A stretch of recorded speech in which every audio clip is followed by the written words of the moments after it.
Tayo ay tapat na iniingatan ng Diyos. Tayo ay pinili at iniibig ng Diyos, hindi dahil sa ating sariling kakayahan, kundi dahil siya ay tapat sa kanyang salita. Ang Diyos ay hindi natutulog. Iniingatan niya tayo bawat sandali. Ang buhay ng mananampalataya ay hindi buhay na nag-iisa.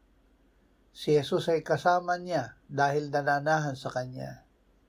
Tutuparin ng Diyos ang kanyang mga pangako. Walang mahirap sa Diyos na gawin. Sa pananalig natin kay Jesus, binibigyan niya tayo ng kapangyarihang gumawa ng mga dakilang bagay sa kanyang pangalan sa ikaluluwalhati ng Ama.